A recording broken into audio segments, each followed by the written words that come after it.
पुणे नाशिक महामार्ग क्रमांक 60 वर जुना डांबरी रस्ता उखडून टाकून त्यावर नवीन सिमेंट काँक्रिटीकरण करण्याचं काम 1 वर्षापासून सुरू आहे। सदर काम हे संगमनेर ते नाशिक ठिकठिकाणी सुरू आहे, परंतु हे काम अत्यंत कासव गतीने चाललेलं आहे। चाकण येथील प्रायव्हेट लिमिटेड ही कंपनी सध्या सदर महामार्गाचं सिमेंट काँक्रिटीकरणाचं काम करत आहे। मागील 15 दिवसांमध्ये 14 नंबर ते पिंपळवंडीच्या दरम्यान जे सिमेंट काँक्रिटीकरणाचं काम सुरू आहे ते काम प्रथम एका बाजूने सुरू आहे व दुसऱ्या उर्वरित महामार्गावरून दोन्ही दिशेनं वाहनधारक आपापली वाहनं घेऊन जात आहेत। परंतु 14 नंबरचा जो अंडरपास आहे त्या ठिकाणी पश्चिम बाजूला जो उपरस्ता आहे तो उपरस्ता हा पूर्णपणे बंद करण्यात आलेला नसून त्या ठिकाणाहून सर्व्हिस रोडनं वाहनधारक पश्चिम बाजूनं उपरस्त्यानं पुढे जात आहेत। परंतु पुढे सिमेंट काँक्रिटीकरणाचं काम उपरस्ता संपल्यावर सुरू असल्यामुळे त्या ठिकाणी नर्सरीजवळ सदर महामार्ग बंद करण्यात आलाय। परंतु सदर कंपनीच्या ठेकेदारानं किंवा मुकादमानं तो उपरस्ता बंद आहे अशा स्वरूपाचा कुठलाही दिशादर्शक फलक अंडरपास जवळ न लावल्यामुळे अनेक वाहनधारकांना अंदाज येत नाहीये की उपरस्ता 400 फुटावर गेल्यावर बंद आहे।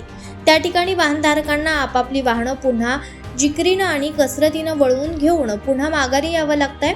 सदर वाहनधारकांना मोठी कसरत करावी लागत आहे, त्यांना अडचणींना सामोरं जावं लागत आहे। परंतु अनेक ठिकाणी दिशादर्शक फलक, रेडियम सदृश फलक किंवा वाहनधारकांना कळेल अशा प्रकारच्या दिशा दाखवण्यात न आल्यामुळे नाहक पुणे नाशिक महामार्गावरून प्रवास करणाऱ्या वाहनधारकांना आणि स्थानिक वाहनधारकांना याचा त्रास सहन करावा लागतोय। अशा स्वरूपाची चर्चा वाहनधारकांमध्ये आणि नागरिकांमध्ये दबक्या आवाजात सुरू आहे।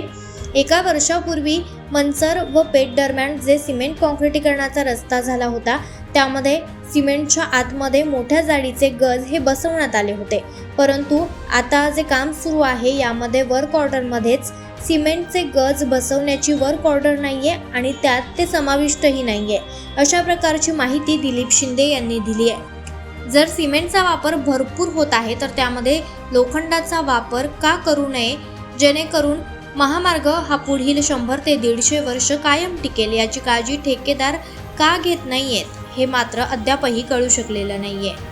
तेज तुफान न्यूज करिता मुख्य संपादक आयुब शेख, जुन्नर। आपण पाहत आहात तेज तुफान न्यूज, न्यायिक व निर्भीड बातम्यांचे सर्वांचे आवडते नेटवर्क।